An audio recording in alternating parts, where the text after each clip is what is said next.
জান আমার বউ কেন রাগ করছে আমার সাথে, এত শ্রদ্ধা সম্মান নিয়ে কথা বলতো কেমন লাগে বলো, নাহলে তো আমি এখনই আসতাম। ঠিক আছে, এখন আসলে আমার রোজা থাকবে না।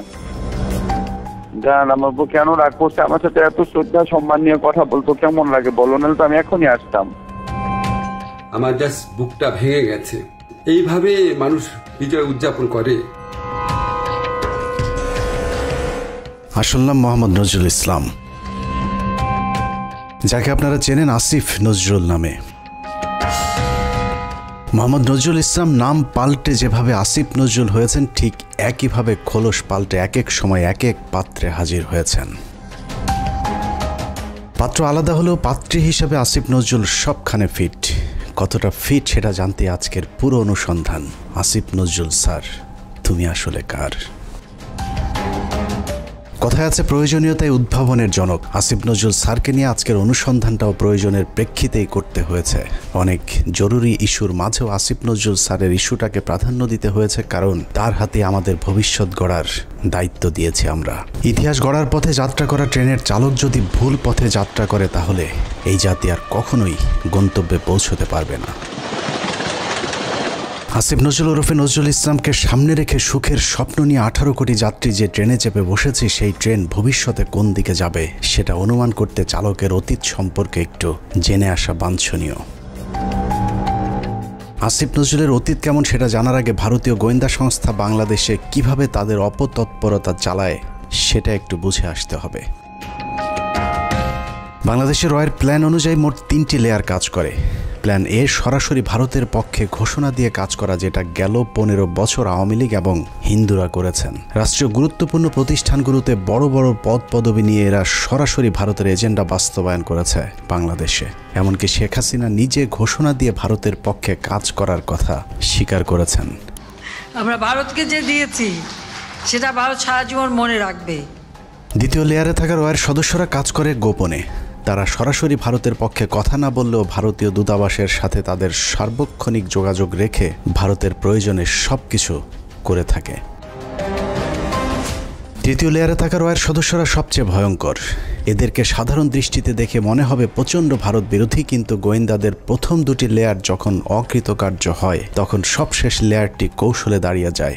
আর এই লেয়ারে যারা থাকে তাদের পরিচয় যখন প্রকাশ পায়, তখন আসলে কিছুই করার থাকে না, যে কারণে এদের ব্যাপারে অতি সাবধানী হওয়া অত্যন্ত জরুরি।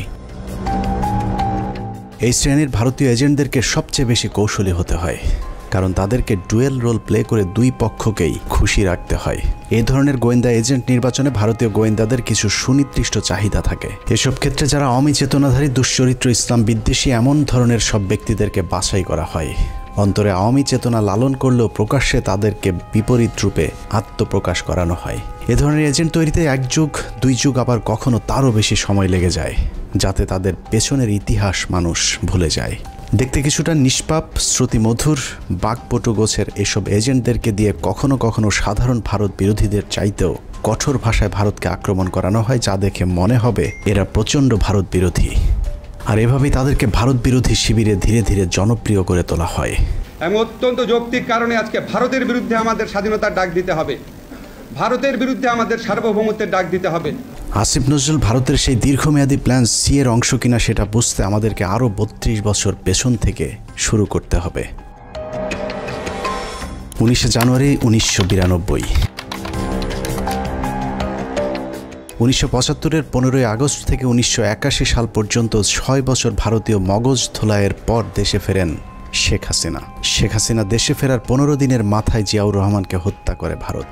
জিয়াউর রহমান যেভাবে আন্তর্জাতিক মহলের কাছে জনপ্রিয় হয়ে উঠছিলেন, তাতে ভারতের মাথা ব্যথার কারণ হয়ে দাঁড়ায়, যে কারণেই তাকে হত্যা করে এরশাদকে ক্ষমতায় বসানো হয়। এদিকে প্রধানমন্ত্রী হিসেবে শেখ হাসিনাকে প্রস্তুতির কাজও চলতে থাকে।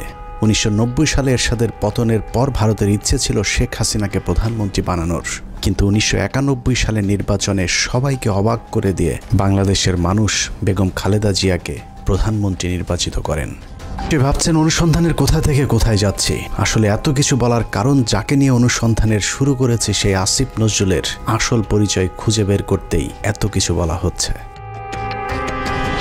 1992 সালে খালেদা জিয়ার সরকার প্রথম ভারতের যে ষড়যন্ত্র রুখে দিয়েছিলেন, সেই ষড়যন্ত্রের উদ্যোক্তাদের মধ্যে অন্যতম ছিলেন জাহানারা ইমাম, শাহরিয়ার কবির, মুনতাসির মামুন এবং ভারতীয় গুপ্তচর আসিফ নজরুল।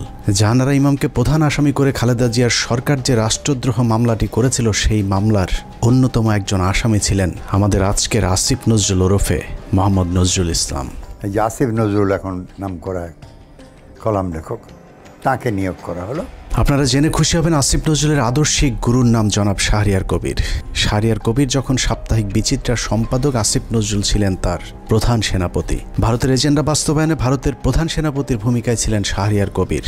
শাহরিয়ার আসিফদের যৌথ প্রযোজনায় ভারতীয় মিশন বাস্তবায়নের কাজ যখন তুঙ্গে, তখন ভারতীয় ষড়যন্ত্রের বিষ দাঁত ভেঙে দিতে উল্কার মতো ছুটে আসে এক উজ্জ্বল নক্ষত্র।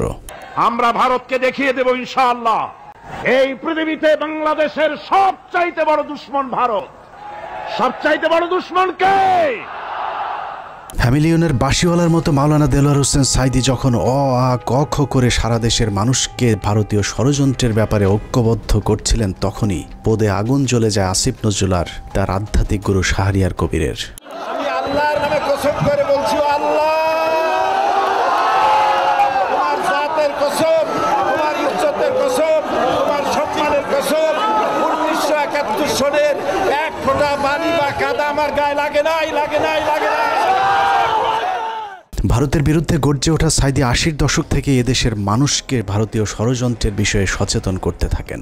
গল্প, কেচ্ছা কাহিনীর পরিবর্তে কোরআনে বিদ্যমান রাজনৈতিক এবং অর্থনৈতিক তাফসীরের মধ্য দিয়ে নতুন ধারার কোরআনের মাহফিলের যাত্রা শুরু করেন আল্লামা দেলোয়ার হোসেন সাঈদী। বিড়ালের মতো 500 বছর বেঁচে থাকার কোনো লাভ নাই, সিংহের মতো 1 ঘন্টা বাঁচতে চাই।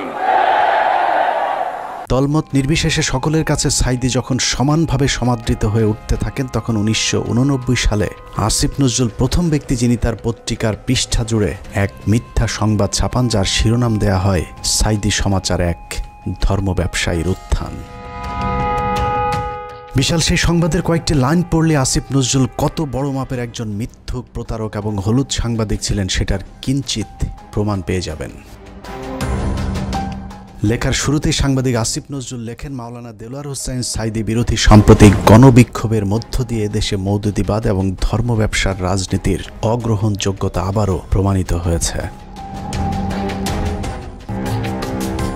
রমনা বটমূল, সারা দেশে সিরিজ বোমা হামলা, নারায়ণগঞ্জ গ্রেনেড হামলা থেকে শুরু করে বাংলাদেশে ভারতীয় গোয়েন্দা সংস্থার যে কটি বড় চক্রান্ত হয়েছে, তার মধ্যে একটি 21শে আগস্ট গ্রেনেড হামলা। কতটা সূক্ষ্মভাবে 21শে আগস্টের ঘটনা ঘটিয়েছে তা নিয়ে আমাদের একটি অনুসন্ধান চলছে, যা কিছুদিনের মধ্যেই প্রকাশ করা হবে। সম্প্রতি 21শে আগস্টের মামলা থেকে তারেক রহমান সহ বিএনপির সব আসামিদেরকে অব্যাহতি দেওয়া হয়েছে। তার মানে বিএনপি এই ঘটনার সাথে জড়িত নয়। অথচ এই আসিফ নজরুলের স্বভাব সুলভ জোরালো ভঙ্গিতে বলেছিলেন 21শে আগস্ট গ্রেনেড হামলার জন্য দায়ী বিএনপি এবং ওই ঘটনাটি ধামাচাপা দেওয়ার জন্যও নাকি বিএনপি চেষ্টা করেছিল। বিএনপি কি এই হত্যার ঘটনা, 21শে আগস্ট আক্রমণের ঘটনা ধামাচাপা দিতে চেয়েছে? অবশ্যই চেয়েছে।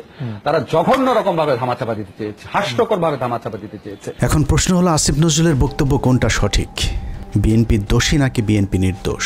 যদি এখন বিএনপির চাপে তারেক রহমানকে অব্যাহতি দিয়ে থাকে, তাহলে তার পদত্যাগ করা উচিত। আর যদি আগের বক্তব্য মিথ্যা হয়, তাহলে সেই মিথ্যা তিনি কার পরামর্শে বলেছিলেন, সেই জবাব জনগণের সামনে